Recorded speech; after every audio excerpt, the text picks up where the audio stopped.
hinagugmakong kaigsunan, mayong gabi sa inyong tanan. Hindi ko ibig sabihin niya may nililigawan ako si Buwana kaya nagpapractice na. Pero wala akong masama doon kung makahanap tayo maligawan. Pero hindi yun ang pakay ko ngayon sa Cebu. Mga kasama. Yung mga nagtataas na kamay ba single? Yung double huwag na tayo magtaas na kamay Okay po. Alam nyo, yung patapos na termino natin, 64 days na lang po natitira. Tapos po nung retirado na ako sa buhay politika. At para nabalik ako na rin yung buhay na dinaanan ko. Alam nyo, Marcelo nung prinoklama, tatay ko unang-unang inaresto, 12 years old po ako. Noong Pinas lang siya noong 1983. No? Unang-unang pinuntahan ko lugar sa buong Pilipinas para magsalita dito po sa Cebu. August siya pinatay, September nandito na po ako. Kwento ko sa inyo paano sitwasyon noon, no? Alam naman yung tatay ko, lula ng eroplano, binaba nung hagdanan, hindi na nakatuntong sa lupa ng Pilipinas, Pinas lang. Ako, pagkarating sa Cebu, lula ng PAL, binuksan yung dati yung sa baba, yung sa likod yung binababang hagdanan. So, sa baba nandun yung mga miyembro ng ABSICOM. Hindi ba maraming nasintensyahan, nakulong dahil sa involvement nila sa pagpasa sa aking ama. So, yung crew ng PAL, tumingin sa baba, tapos sinabi nila ngayon, nakita yung mga ABSICOM. Sabi sa akin, Sir, good luck po sa inyo. At sa totoo lang, nung umuwi ako, di ba, siyempre, kailangan ko asikasuhin ng tatay ko. Dapat nandun tayo sa pagdadasal para sa kanya, para ilibing. At bilang kaisa-isang anak na lalaki, hindi nyo maalis sa akin talaga mapusok ang kalooban ko. No? Sobrang ginawa nila sa tatay ko at talaga sa puso ko, gusto kong maghiganti. Pero nakita natin lahat ng dumamay, nakiramay sa amin. At nakita ko mukhang may posibilidad pa, yung mapayapang pagbabagong inasam-asam po niya. So ito nga doon, nakita ko, pagdating ko dito sa Cebu, unang-unang beses ko nagsalita. Alam nyo, ang damang-dama ko sa Cebu, para bang wala nang Marcelo nung panahon na yun. Para bang nakalaya na ang Cebu at naging senyas na talagang patungo na tayo sa kalayaan. Ulitin ko po, yung sa init na pagsalubong nyo sa atin noon, sa pakikisama nyo nung panahon na pinaslang ang aking ama, hanggang sa araw na to, nandiyan pa rin kayo, kaya dapat naman talaga. Maraming salamat sa inyo lahat. Okay. Yung sa lahat na pinupuntahan natin lugar, nagpapaalam na po ko, nagbabalik tanaw tayo. Ano ba ang napala natin sa tuwid na daan? No? At nasabi ko na dito sa Cebu ilang beses ko ano nga napala natin. Pero hayaan niyo ako magbigay na ilang sample lang. Nung ako po, kongresista, ang pinaghahatian, at saka pag-upo natin, 2010, ang kayang suportahan ng budget para sa schoolroom, yung classroom, 8,000 paghahatian ng buong Pilipinas. Okay? Dito po, 8,000 maghahati ang buong Pilipinas. Kaya kung congressman ka, makauwi ka ng 8 classroom, maganda-ganda na yun. Makauwi ka ng 10, magaling ka. Pag nakauwi ka ng 1 dosena, talagang galing mo. No? Ngayon, ang problema nga distrito ko, 159 na barangay. Hindi man namin kaya magdala ng 1 eskwela kada barangay. Matapos na yung aking termino. Matapos na yung 9 na taon na naging congressman po ako. 72 lang po yung classroom mula sa kalahati. Okay. Sa tuwid na daan naman po, dahil binigyan nyo tayo ng mandato at hindi nyo tayo iniwanan, sa lalawigan pa lang ng Cebu, 7,900 classrooms na po ang napagawa natin. Napagawa at kasalukuyang ginagawa. Kabilang lang po yan sa matatapos pong 185,000 classrooms sa buong Pilipinas. Okay.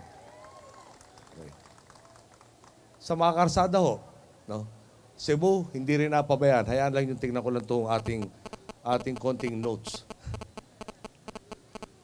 Okay po. Noong 2005 hanggang 2010, ang ipinagkaloob ng national government na pondo para sa infrastructure ng Cebu, 12.6 billion pesos. Sa tuwid na daan po, 2011 hanggang 2016, 34.8 billion pesos. Halos 3 ulit ang laki ng idinala natin dito. Okay. Kayo na testigo doon sa mga PPP project tulad ng Cebu Mactan na airport, na hindi lang natin makukuha yung mas mahayos na airport, pero binayaran pa tayo, binigyan tayo ng premium na 14.4 billion pesos para ibigay sa ating infrastruktura ang kailangan natin. Siyempre, meron na rin po yung sa Bantayan. May budget na rin po 10 billion to under procurement and construction ng bagong passenger terminal. Yung unang-unang bus rapid transit system sa buong Pilipinas, dito gagawin sa Cebu. Naalala ko tuloy. Alam niyo po, ang bentahan raw ng kotse, sabi sa akin ng DTI, taon-taon, for the past 2 or 3 years na po, lumalaki ng 26%. No? So parang nahihigatan ng dagdag na 26% kada taon. So sa 2014 at 2015 lang po, lampas 600,000 new car sales. Pera pa doon yung 1.2 million na motorsiklo na bebenta kada taon. O yun po ang pupuno nagbibigay sa ating traffic sa maraming lugar sa Pilipinas. Dito lang ho, no? Dito lang ho sa Cebu, naalala ko, merong usapin, may budget na nakalaan. Pwede natin pinagawa yung isang flyover doon sa intersection ng Magulo. Kung naalala nyo, di ba? Kasi intersection normally ho, parang X di ba? Dito, yung intersection nyo, parang tatlo yung sanga-sanga no? So, may flyover ka, yung didiretso, hindi na kailangan makipaglabanan doon sa intersection. Medyo nag-away ho yung mayor at saka yung kongresista. Pinakiusapan ko ho yung dalawa. Nagpunta sa Malacanang. Sabi ko, makakaibsan ng traffic nyo to, bakit di natin gawin? Awa ng Diyos wala, klaro naman sa inyo, wala yung flyover. Hindi ko nakuha ang pagkasunduin yung dalawang yan. Ngayon po, eleksyon, bahala na kayo kung sino tama sa kanila. Okay. Dagdagan pa natin, yung mga karsadang ginawa ho dito, tulad ng Mactan na circumferential road at iba pa, bahagi lamang yan ng 18,000 kilometers of paved road sa buong Pilipinas. Okay? At ang haba ho itong listahang dala-dala ko Pero kung pag sinabi ko naman sa inyo lahat yan, baka naman sabihin nyo, teka muna, interesado kami doon sa nangyari, pero paano naman yung kinabukasan? At doon tayo mag-usap ngayon, yung kinabukasan. Okay? Ano ba ang dinatnan nating sitwasyon? Banggitin ko sa inyo yung probinsya ng Apayao. Yung Apayao ko konting botante, higit kumulang ho yata may 100,000. Okay?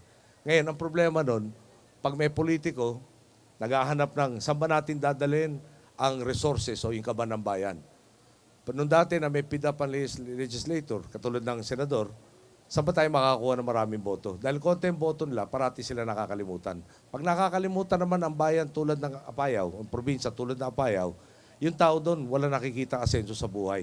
Nagiging madaling makumbinsi ng mga NP at iba pang grupo na walang mangyayari sa inyo dito. Sumama na kayo sa amin. Okay. Ang magandang balita po sa Apayao ngayon, sabi sa akin ni Secretary Babe Singson ng Department of Public Works and Highways, doon sa infrastructure needs sila, naabot na natin tinatawag na physical limitation. Ano po ibig sabihin nun? Kwento sa atin nung isang nakausap natin nung tayo umattend ng isang rally doon. Sa bayan po nila, pag may nagkasakit, kailangan dumaan sa isang kagubatan para makaabot sa ospital. Pagdaan nila sa kagubatan na yun, walang karsada. So maglalakad, dala-dala yung pasyenteng maluba. Tuloy, maraming hindi na nakakaabot sa ospital, namamatay dun sa gubat. Kaya yung gubat siya at saka sementeryo na rin raw. Ngayon po, may karsada na sila, minuto na lang raw yung biyahe papunta doon. Ngayon ang problema natin, umabot sa physical limitation, may lugar, walang karsada, binuksan. Pag binuksan mo, una-muna, walang pavement yan. Kailangan kasi mapasiksik yung lupa bago mo patungan ng asfalto o konkreto. Okay? Ang kailangan nun, 2 tag-ulan ang dadaan para talagang yung ma-compress o ma-compact yung lupa. Lahat ng pwedeng lagyan ng pavement, nalagyan na natin. Pero may naiiwan pang parte, nakakabukas lang, kaya hindi pa pwedeng lagyan ng asfalto o simento. Ngayon, ang tanong, pag yung pumalit sa atin, babalik na naman sa estilo na konti ng boto dyan, wala akong pakialam sa kanila. So yung ginawa natin karsadang umpisa na iba, dadaan yung mga ulan, imbis na patungan na natin ang pavement na asfalto konkreto, di ba? Dadaan, walang magme-maintain, walang mag-i-improve. Sandali lang, magiging gubat na naman yon. Balik na naman yung mga taga-Apayao, paano kami? Di ba kami anak ng Diyos? Punta naman tayo Mindanao. Maraming kaguluhan sa ARM, sa Lanao del Sur. May 2 bayan po doon. Yung governor, kung dadalawin niya itong mga bayan na to, ang biyahe raw po niya 8 oras. Bakit 8 oras? Dadaan pa siya ng Bukidnon, Cagayan de Oro City, at marami pa ibang lugar. Umiikot siya na ibang mga lugar para makarating doon sa bayan na kanyang saklaw. Dahil dati walang karsada. Yung dating 8 oras na biyahe, may karsada na sila ngayon, 1 oras kalahati na lang raw ang biyahe at magiging 1 na lang pag nakongkreto na yung ibang parting tinatapos. Okay. Ano ho maganda doon? Yung gobyerno na nadadama ng ating mga kababayan na hindi, di ba? Kung kayo yung gobyerno ng probinsya ng Lanao del Sur, 8 oras ang biyahe, 8 oras rin yung pabalik. 16 na oras na yun. Kung natutulog ka ng 8 oras sa isang gabi, isang araw na yun. No. Madaling salita ho, pag dinalo mo yung bayan na to, talagang manigurado ko na yung buong araw na yun, wala ka na ibang gagawin. So hindi natin maasahan na madalas makapunta yung gobernador nila para makita ang pangangailangan. Pag napabayaan naman yung mga tao yun, eto na yung mga tinatawag na threat group. No? Yung BIFF, yung, di ba, baka yung MNLF, baka yung Abu Sayyaf. Sumama na kayo sa amin, hindi na makainintindi ng gobyerno. Pero ulitin ko, ngayon ho, yung 8 oras sa biyahe, 1 oras at kalahati lang biyahe, pag hindi pa dinalo ng gobernador, may problema yung gobernador na yun. Mukhang tamad siya. Pero yung gobernador po na sa kasalukuyan, masipag, kaya naasikaso na. Okay. Tinagal-tagal na panahon na bayan ho sila. Hindi nasikaso yun. Magtataka ba tayo kung bakit sila walang pakialam sa atin? Kung gano'n ang pakiramdam nila, hindi rin sila, di ba, walang nagmamahal sa kanila at walang may pakialam sa kanila. Okay. Sa ika-10 na Mayo, magdidesisyon tayo. At para sa akin, nagpapasalamat ako sa lahat ng kalaban ni Mar Rojas. No? Sasabihin nyo, bakit? Kasi ginawa nyo napakaliwanag. Napakadali nitong halalan na to. Okay? Bakit ko nasabi yan? Dito kasi, sinisigaw ni Mar, ni Lenny, ating mga kasamahan, ituloy ang tuwid na daan. So sa Mayo, Awebe, no? Yun ang parang bang referendum sa ginawa natin sa loob ng 6 na taon. Tama ba na nakagawa tayo ng 185,000 na classroom na dati 8,000 a year lang? 8,000 a year, 6 na taon, 48,000 lang. No? Tama ba na yung dating 47 hanggang 51 million raw na miyembro ng PhilHealth, ginawa na natin ngayon 93 million na miyembro ng PhilHealth? Tama ba na yung BPO industry dito lang sa Cebu? Dati $300 million ang tinutulong sa Cebu. Ngayon, lampas 900 million na po ang tinutulong sa Cebu. At marami pa hong ibang nagawa natin. Alam naman po nyo yan. No? Ulitin ko hindi ginawa ni Noynoy Aquino to. Ginawa natin. Okay.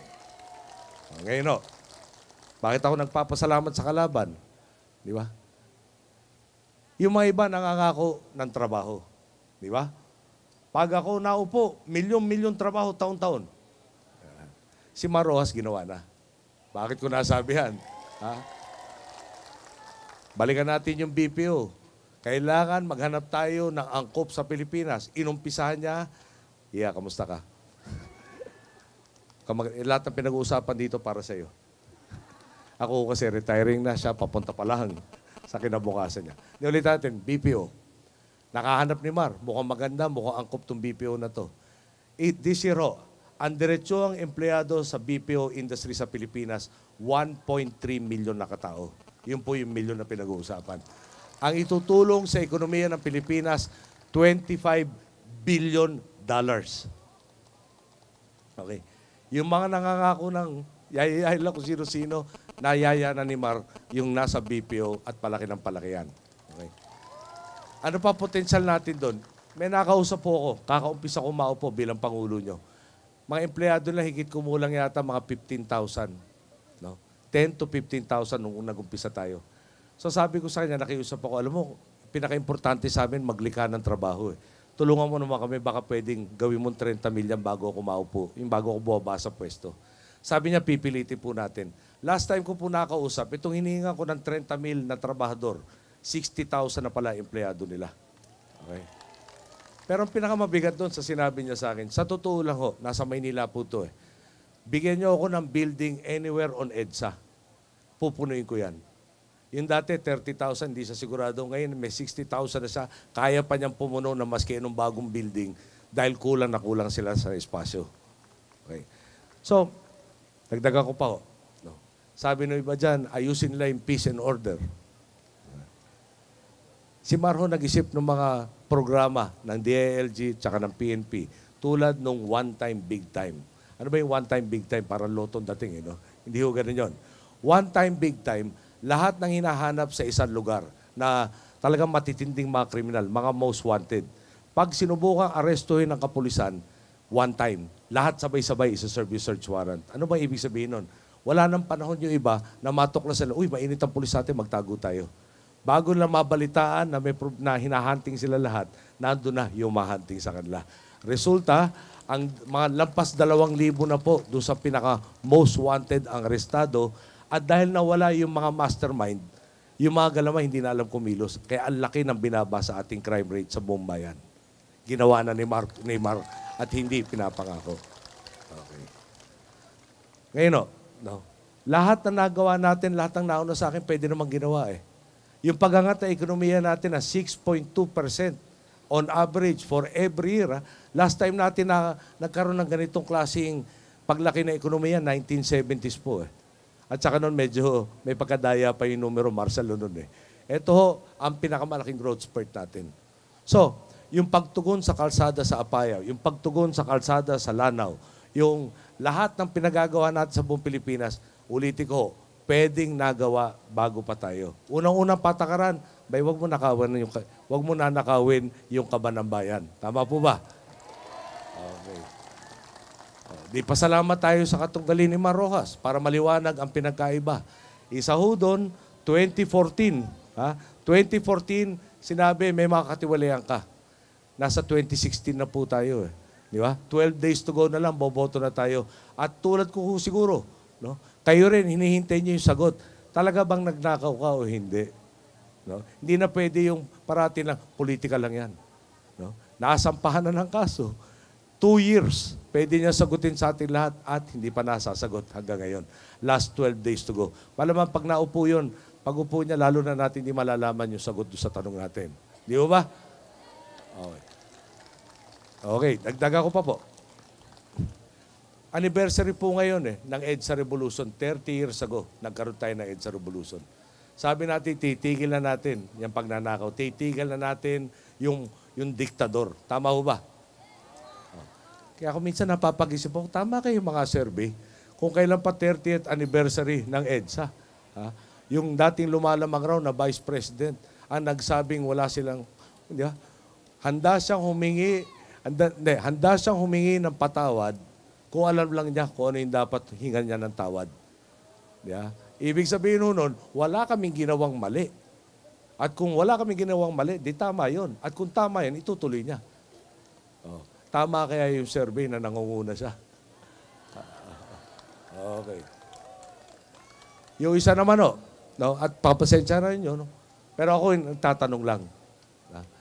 Yung isa naman pong kalaban ni Mar Rojas, talagang pag napapakinggan natin, napapanood natin, pag nagsasalita, talaga nakakagulat. Tama ho ba? Okay. Ewan ko, baka naman yun lang nakikita ko sa media, pero parang kada bukas ng bibig, may inaaway na bago. Tama ho ba? Meron ho ba dito nakipag-away na may napalang maganda? Tapos ito, alam niyo, pag tinatanong, kamusta ba kalusugan mo? No? Siyempre, yung butante, tutulungan kita, pero baka mawala ka naman sa eksena, sayang naman yung tulong ko. May karapatan ka malaman. At pag naging Pangulo, nasa saligang batas natin yun. Kailangan alam ng kabinete kung ano yung kalusugan ng presidente. Dahil nung Marcelo, huwag natin kalimutan, nilihim sa atin na malala ang kalagayan ng kalusugan ni Ginoong Marcos. Tama ho ba? Kaya nasa saligang batas O ngayon, kakaumpisa ng kampanya, diretso sa ospital. Ano nangyari? Bakit ko sasabihin sa inyo? Tama ho kaya yun? Ulitin ko lang Di ba, para nung umpisa, sabi sa atin, bigyan nyo akong 3 hanggang 6 na buwan, tatapusin ko ang problema ng kriminalidad.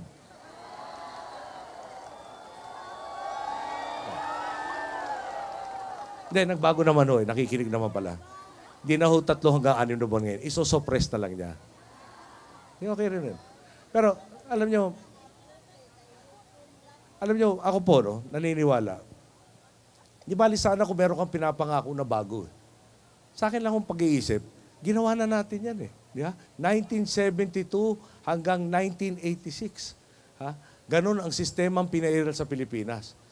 At dito sa Cebu, lumabas kayo at sinabi, tama na, sobra na, palitan na. Sa Maynila, ganon rin. Sa Davao, ginawa rin yun. Come to think of it. Sa Davao, sinabi rin yun. Tapos ngayon, sa 30 anibersaryo ng EDSA, ang lumalamang raw sa survey, yung mga tila magbabalik ng ganong estilo. Ako masusunod, pananaw ko lang ang tama, lahat ng hindi sumunod sa akin, umanda kayo. Oh, ngayon o, dagdag ko lang ha. Dadagdag ko. Baka naman, alam niyo, ang dami nagsasabi sa akin, nakakatakot na ang pagangat nito. Gawa mo naman ang paraan. Para bang, gusto ko isagot sa kanila, alam niyo, after 64 days, ordinaryo na po akong mamamayan eh. No?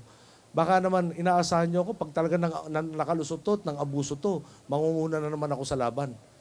Palagay ko, no? Pag nakita ko may nangabuso, maninindigan ako ulit. Pero tanong, ewan ko, kung nakakasigurado tayo, nando pa kaya ako, papopormahin pa kaya ako. Pwede ba nyo ipasa sa akin yung responsibilidad na manguna? Dahil ako palagay ko, pag naisip na iba, eto, ang pwedeng pumalag sa atin. No? Baka ako una mawala. Tama ho ba? So, babalik ako doon. Ako kaya nyo kung pwede nyo. Di ba? Pagbaba ko sa pwesto, wala na yung PSG, matuloy na lahat ng masamang balak na kung sino man, nasa kanya na yun. No?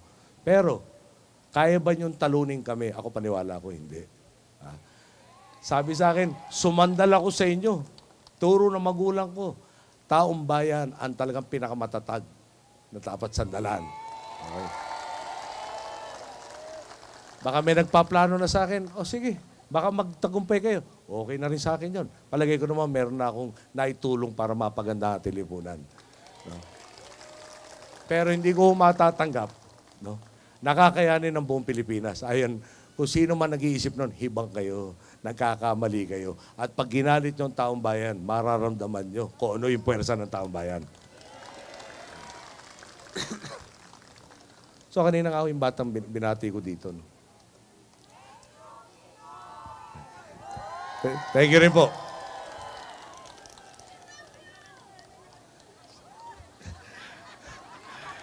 Alam nyo, sarap sana imbitahin ko kayo lahat sa kasal ko eh. Kaya lang mahirap kayong pakainin lahat. Pero alam nyo, sa totoo lang, siguro ito pinakamadaling paraan para ipaliwanag ko sa inyo paano yung kinabukasan eh. Nung nabubuhay po nanay ko, meron akong ng panahon na yun, may girlfriend ako. At kursunada niya. No? Dahil kursunada niya, kasi nanay ko hindi nakikialam sa love life eh. No? Pero dahil kursunada niya, nagpabili ng tela. At syempre, kasalang puti. Hindi ko kami nagkatuluyan. No? Sabi ngayon nung gagawa ng damit, butin lang ang kulay namin dilaw. Dahil yung dating puti ay naninilaw na raw ngayon. Baka pwede pa magamit. Problema nga, pati nanay ko, wala na ho. Wala na siya doon para ganun talagang buhay. Yung, dali ko mawawala tayo ng konti mga kasama. Yung, tandaan na ako, no? Ulitin ko lang, Marcelo, 12 years old ako. Natapos yung Marcelo, 26 ako. Mula, para 56 years old daw ako ngayon eh. 44 years ang buhay ko, maski pa paano, para nakadamay na sa usapan ng bayan. Kaya para napapag-isip ako, paano kaya yung buhay ko after July 1 na hindi na ho politika ng bayan ng aking pwede. Dapat pag-interesan. Siyempre, ninanais ko naman, na pag-retiro ko, meron talagang totohanan magpapatuloy na nangyayari. Ano ba ibig sabihin ng nagpapatuloy? Lahat ng politikong napakinggan natin simula nung panahon ni Mohauma. Di ba? Ang sinasabi, iboto nyo ako, pagagandahin kong buhay nyo. Tama? Okay. Ngayon, ano ba ang pinagkaiba? Kinento ko nung huling beses ko po dito sa Cebu, nanggaling ako sa Negros Occidental. Landing po ngayon doon, Silay, papunta ng Bacolod. Okay. Dadaan kayo ng Talisay. Sa Talisay po, unang gabi, dumating kami, ganda ng karsada, highway talaga. Kumbaga sa Luzon Expressway na yun, pati ilaw, tama ang disenyo, tama lakas. Okay. Noong umaga, siyempre yun naman ang balik na ruta, pabalik sa airport. Meron dalawang dinedevelop na mga malalaking lupain, ang Ayala at saka Mega World. Okay. Sabi po ng mayor ng Talisay, sa Talisay po ginagawa to sa Negros Occidental, dahil sa interest silang ipinakita, yung presyo raw na lupa sa paligid nagtaasan. Dahil tumaas yung presyo, hindi tinaasan yung buwis, tumaas yung tinatawag na real property tax collection. Anong resulta? ang daming na itulong nila doon sa Special Education Fund. Sa napunta, bumili sila ng sariling bus nila. Binigyan nila ng dagdag na allowance yung mga mestra nilang papunta sa mga liblib na lugar. Pinapakain nila yung mga estudyanteng kindergarten hanggang grade 3 dahil yun ang pinakamadaling mabiktima ng malnutrition. Bumili ng sariling IT equipment. Dinagdagan ng kagamitan ng mga estudyante at marami pa mga ibang bagay. Ulit, no? Dahil may karsadang bago, nakitang pwedeng i-develop ng dalawang kumpanya, bakod pa lang ang itinayo. Wala pang hinuhukay para sa pundasyon. Wala pa yung mga gusali, meron ng pakinabang yung komunidad ng Talisay. Yun yung dating dapa tayo, nakatayo tayo, naglalakad na tayo. Susunod naman, patakbo na. Ano yung pagpatakbo na? Magkakaroon ng mga gusali, kaya binili yun, di ba? Tatayo ng pabrika, tatayo ng opisina. Madaling salita, dagdag ang trabaho ng mga kababayan natin doon sa Talisay at mapaligid na lugar.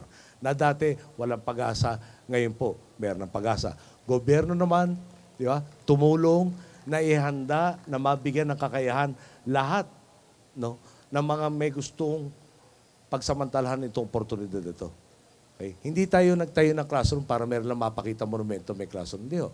Tinayo natin yung classroom para meron maayos na pagpupuntahan ng kabataan para makaaral, masanay sa sarili nila. Tinutulungan natin sa kalusugan, alam mo po nyo yan. Tinutulungan natin pati sa pagkailan mula sa 4Ps. Pag nakagraduate, no, kinausap na natin yung mga industriya, anong kailangan yung trabador para may papasukan trabaho. Yun po, yung paarangkada. Okay? Tinatanim natin ngayon, tapos pinipitas na natin ilang bunga, pero karamihan ng bunga, parating pa lang. Kung itutuloy natin yung duwid na daan. Okay. Alam mo nyo, hindi wala namang garansya yun. Ha? Pag yun namuno sa atin, iba direksyon. Sabi nga, baka mag-left turn. Right turn. Pinakamasaklap, U-turn. Ha? Ba, alam niyo yung U-turn, di ba? Dito sa Cebu, testigo naman kayo yung mga ilaw sa karsadang may pagkamahal. Tama mo ba? O, yun ang U-turn. Bakit tayo papayag? Magkaroon ng pagkakataon, magkaroon na naman ng gano'n. Okay. Ngayon, ulitin ko lang ho. No? Pag-isip tayo. At importante siguro hindi nandito. No? Mas importante, lapitan natin lahat ng wala dito, kausapin natin. At itanong lang natin, bakit kwalipikado yung gusto mong iboto na maging Pangulo ng Pilipinas? Bakit kwalipikado yung kursunada mo para maging pangalawang Pangulo ng Pilipinas? Pag wala akong maayos na sagot, baka sabihin natin, teka muna, yung kandidato namin, kwalipikado. Yung hindi na nangako, ginawa na. No? Yung ginawa na dati, lalo pang gagawin mas mabuti sa kinabukasan. No? At sa akin pong pananaw, no, ang talagang kwalipikado lang ay tambalang damatwid sa pangunguna at presenta ko po sa inyo ngayon si Mar Roxas sa susunod nating Pangulo ng Pilipinas. Kasama si Leni Robredo. At ako po'y magpapaalam na sa inyo. Sabi na nanay ko, hindi ka kandidato, huwag ka masyado mahaba magsalita. Pero, salamat sa inyo. Pero, ulitin ko lang ho, lahat na nagawa natin, tayong gumawa. Thank you rin po.